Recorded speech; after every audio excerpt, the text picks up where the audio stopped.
After Carlos Alcaraz completed the career Grand Slam at just 22 years old, the tennis world immediately started asking the impossible question.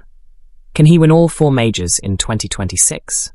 Can he achieve what only Rod Laver has accomplished in the Open era, the calendar Grand Slam? The speculation has reached a fever pitch, with pundits and fans alike wondering if this could be the year someone finally does the unthinkable. But former world number 1 Yevgeny Kafelnikov just threw cold water on the entire fantasy. Asked directly if Alcaraz could sweep all 4 Grand Slams this year, the 2-time major champion didn't hesitate. No, he won't win 4 tournaments. And his reasoning? Jannik Sinner won't allow it. With those words, Kafelnikov triggered a debate that cuts to the heart of modern tennis. Is the calendar Grand Slam even possible anymore when 2 equally matched titans are splitting majors down the middle? And what does it say about the current era that the greatest obstacle to Alcaraz's historic achievement isn't himself, but his greatest rival? Alcaraz just won the Australian Open. He's now 1 for 1 in 2026. 3 Grand Slams remain: the French Open, Wimbledon, and the US Open.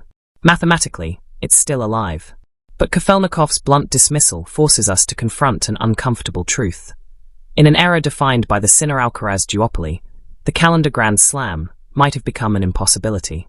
Not because either player isn't good enough, but because they're both too good. Let's start with why the calendar Grand Slam conversation even exists right now. Carlos Alcaraz has won the last 3 Grand Slams he's entered: the 2025 French Open, the 2025 US Open, and now the 2026 Australian Open. That's 3 consecutive major titles.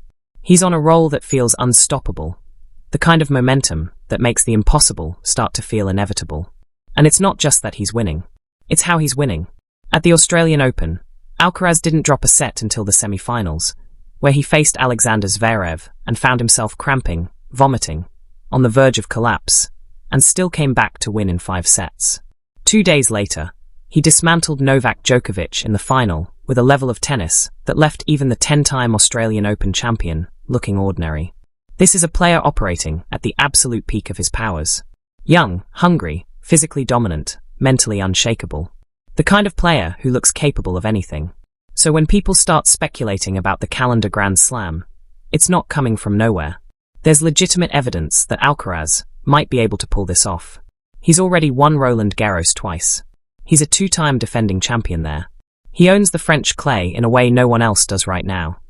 Not even Jannik Sinner, who's never won a clay court title and has struggled historically on the surface. He's won Wimbledon twice. The grass suits his all-court game perfectly. He moves like a gazelle on the lawns, his touch and feel are exquisite, and he's proven he can handle the pressure of centre court. And he's won the US Open twice, including just last year. The hard courts of New York are where he first announced himself as a Grand Slam champion back in 2022. It's his surface, his tournament. Put it all together, and you have a player who's won at least twice at every Grand Slam venue, who knows how to win on every surface, who's in the form of his life, who's mentally strong enough to overcome adversity, even when his body is failing him. Why couldn't he win all 4 in 2026? That's the question animating the speculation. And it's a reasonable question, until Kafelnikov answered it. No, he won't win 4 tournaments, the Russian legend said flatly when asked on the Hard Court podcast if Alcaraz could achieve the calendar Grand Slam. Not, it'll be tough. Not, the odds are against him. Not, we'll see what happens. Just no, he won't. And when pressed on which tournament he thought Alcaraz would lose, Kafelnikov was equally direct. I think he will win Roland Garros, but not the US Open. So in Kafelnikov's vision, Alcaraz successfully defends his French Open title in May, then wins Wimbledon in July for a 3rd consecutive slam, then arrives at the US Open in August, 1 tournament away from tennis immortality, and fails. But here's the crucial part. Kafelnikov didn't say Alcaraz would lose because of injury, or burnout, or pressure, or any internal factor. He said Alcaraz would lose because Jannik Sinner won't allow it. And that changes everything about this conversation. Because what Kafelnikov is really saying is this: the calendar Grand Slam isn't impossible because it's too hard to win 4 Grand Slams in a row.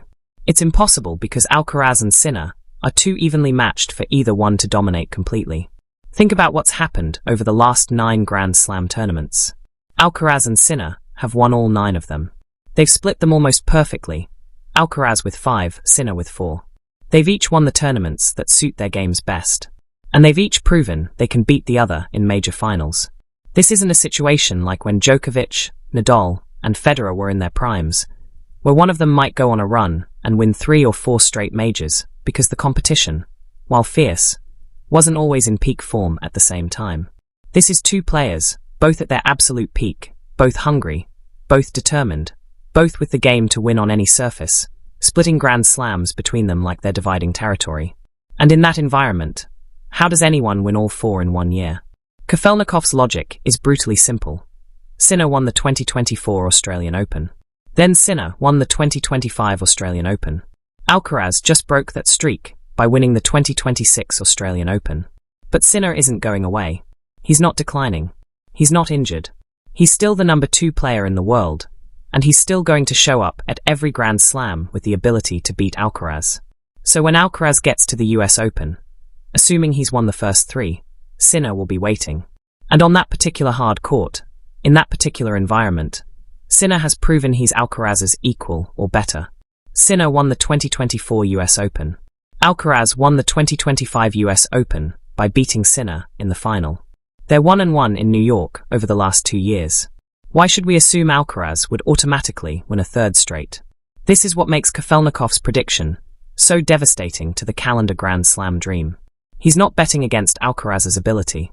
He's betting on mathematical inevitability. If you have 2 players who are essentially equal, and the evidence strongly suggests Alcaraz and Sinner are, then the odds of one of them winning 4 straight majors against the other approaches 0.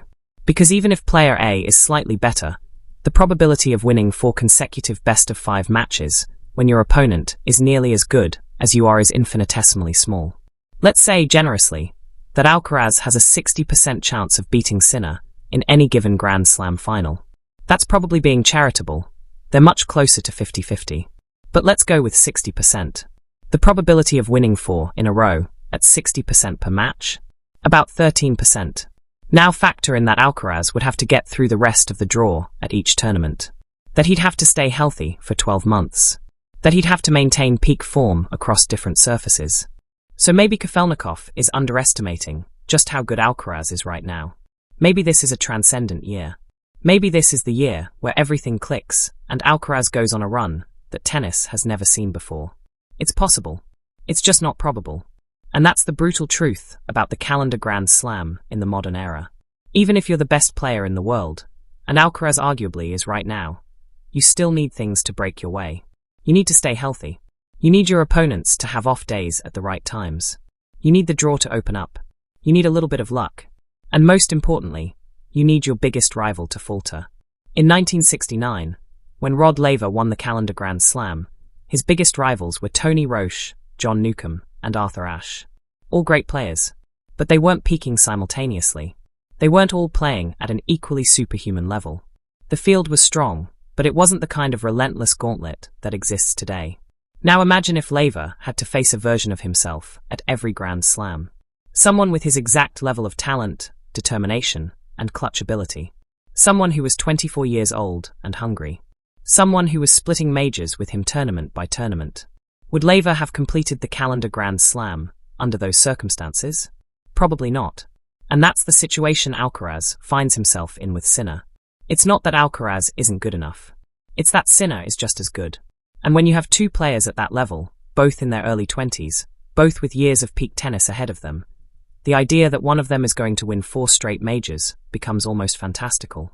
Think about the Big 3 era. Federer, Nadal, and Djokovic dominated tennis for nearly 2 decades. They won a combined 66 Grand Slam titles. They had stretches where they won 8 or 9 consecutive majors as a group. And yet none of them achieved the calendar Grand Slam. Djokovic came closest in 2021, and even then he fell short. Nadal won 4 consecutive majors across 2010, but they spanned 2 calendar years. The French Open and Wimbledon in 2010, plus the Australian Open and French Open in 2011. Federer never even came particularly close. If 3 of the greatest players in tennis history, all of whom had years where they were clearly the best player in the world, couldn't achieve it, why should we expect Alcaraz to? The answer is, we probably shouldn't. But that doesn't mean the dream isn't captivating. Because here's what makes the calendar Grand Slam so alluring. It represents perfect dominance. Not just excellence, but sustained excellence across an entire year, across every surface, against every type of opponent, under every kind of pressure. It's tennis's equivalent of going undefeated in a season. And in a sport as grueling, as global, as unpredictable as tennis, that's almost mythically difficult. Which is exactly why we're drawn to the possibility that Alcaraz might do it. He's young enough that the physical demands won't break him down. He's talented enough that he can win on any surface. He's mentally tough enough that the pressure won't crush him. And he's in the form of his life right now. If anyone can do it, it's him. But Kafelnikov's prediction is a sobering reminder that if anyone can do it doesn't mean someone will do it. Because Sinner exists. And Sinner isn't going to step aside and let Alcaraz make history. Sinner is 23 years old. He's won 7 Grand Slams. He's been number 2 in the world for most of the last year. He's proven he can beat Alcaraz when it matters most. He beat him in the Wimbledon final last year. He beat him in the 2024 US Open final. And unlike the rest of the field, Sinner isn't intimidated by Alcaraz's recent run. He knows he's beaten him before. He knows he can beat him again. So when they meet at the French Open, if they meet, Sinner will believe he can win. When they meet at Wimbledon, if they meet, Sinner will believe he can win. And when they meet at the US Open, if Alcaraz makes it that far with the calendar Grand Slam still alive, Sinner will absolutely believe he can win. That belief matters. That confidence matters. And it's why Kafelnikov can say definitively that Sinner won't allow the calendar Grand Slam to happen. Now let's talk about what this means for tennis more broadly. On one hand, it's frustrating. We want to see history made. We want to witness the impossible. The calendar Grand Slam would be the single greatest achievement in modern tennis, and it would give us a story we could tell for generations. But on the other hand, the fact that Alcaraz and Sinner are so evenly matched, the fact that they're splitting Grand Slams and pushing each other to unprecedented levels, is actually better for the sport than one player dominating. Think about it. We're watching the beginning of what could be one of the greatest rivalries in tennis history. These two are going to be battling each other for the next decade. They're going to produce epic matches, controversial moments, dramatic swings in momentum. And the fact that neither can quite pull away from the other? That's what makes it compelling. If Alcaraz was winning every Grand Slam, it would be impressive, but eventually it would become predictable. We'd know the outcome before the tournament even started. But with Sinner in the picture, every Grand Slam is genuinely uncertain. We don't know who's going to win. And that uncertainty is what makes sports compelling. So while Kafelnikov's prediction might dash the calendar Grand Slam dream, it's actually revealing something more interesting. We're living through an era where two transcendent talents are at their absolute peak simultaneously, and they're so close in ability that predicting outcomes is nearly impossible. That's rare. That's special. And frankly, that might be better than watching one player steamroll everyone. Of course, there's still a possibility, however slim, that Kafelnikov is wrong. That Alcaraz does win all 4 Grand Slams in 2026. That he achieves what no one has done in 57 years. If that happens, it would be the greatest single-season performance in tennis history. It would cement Alcaraz as an all-time great at age 22. It would rewrite the record books and create a legacy that would endure forever. But the smart money, the realistic assessment, is that it won't happen. Not because Alcaraz isn't good enough, but because Jannik Sinner won't allow it. And maybe, just maybe, that's okay. Because the rivalry we're witnessing right now, the back and forth, the drama, the uncertainty, might be even more valuable than any single achievement. The calendar Grand Slam is tennis's white whale. Players have been chasing it for decades. And it remains elusive not because no one is talented enough, but because the modern game, with its depth, its global competition, its year-round intensity, makes sustained dominance nearly impossible. Kafelnikov understands this. He's been there. He competed against the best of his era. He knows what it takes to win Grand Slams, and he knows how difficult it is to string multiple majors together. So when he says Alcaraz won't win 4 in 2026, he's not diminishing Alcaraz's talent. He's acknowledging the reality of modern tennis. And the reality is this. When you have two players as good as Alcaraz and Sinner, both at their peak, both hungry, both relentless, the calendar Grand Slam becomes a mathematical improbability. One of them will win the French Open. The other might win Wimbledon. Then they'll trade the US Open. And at the end of the year, they'll each have added 1 or 2 more Grand Slams to their totals. The rivalry will have deepened, and we'll all be left wondering, Could either of them ever win all four in a year? Kafelnikov's answer is clear. No. Because as long as Sinner is standing across the net, Alcaraz's quest for perfection will always be blocked. And as long as Alcaraz is standing across the net, Sinner's quest for the same will be equally blocked. That's the price of greatness in an era of rivals. So here we are.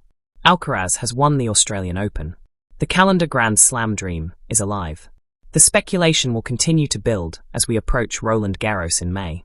And Yevgeny Kafelnikov, two-time Grand Slam champion, former world number one, someone who understands the demands of elite tennis as well as anyone, has already told us how this story ends. Not with Alcaraz hoisting all four trophies in triumph, but with Jannik Sinner standing in his way, stopping history, and reminding us all that in tennis, as in life, perfection is just out of reach. Even for someone as special as Carlos Alcaraz. What do you think? Can Alcaraz pull off the impossible and win all four Grand Slams this year? Or is Kafelnikov right that Sinner will stop him? And if you had to pick one tournament where Alcaraz is most likely to lose, which would it be? Let me know your predictions in the comments.